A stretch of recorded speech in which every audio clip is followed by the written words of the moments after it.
Steam just delayed an indie's game release date for 3 weeks just because a sex scene. And if you wonder how the scene looks like, according to the developer, it's just a few textured polygons. And I think that's not even the most interesting part of the story. Adult content moderation on Steam has spiraled into absurdity again.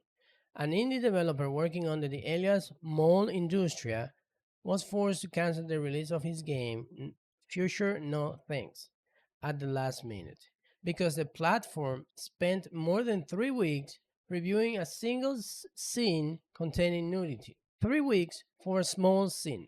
That's a long review for a small developer. We're talking about a few dozen untextured polygons representing breasts and buttocks that sit statistically on screen for a few seconds. A couple of dozen polygons.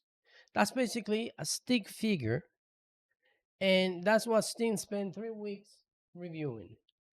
3 weeks. The developer had to build a special version of the game for the reviewers with a dedicated view the sex scene button. He had to build a button that say watch the sex scene just to show them what it was. They wouldn't take a video. They wouldn't accept screenshots. He had to make a new version of the game. A demo containing the exact same content sailed through reviews without issues just a few months earlier. So, the same content was fine a few months ago, and now it's a problem. That is not consistency, that is randomness.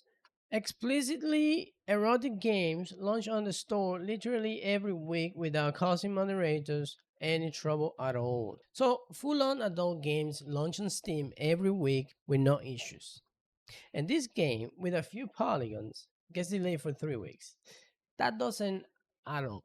I don't think this story is really about one indie game. I think it's about consistency.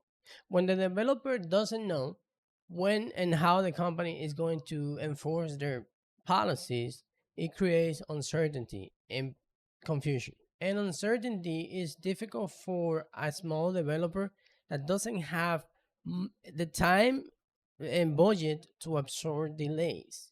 Steam has every right to review the games. Nobody should argue that. But if the same content, similar content, receives a different treatment, then it's reasonable that developers ask whether the process is being consistent for everyone. What do you think? Was Steam just doing their job, or do you think there is a problem on how games are reviewed? Leave it down in the comment, and don't forget to subscribe if you like more videos like this.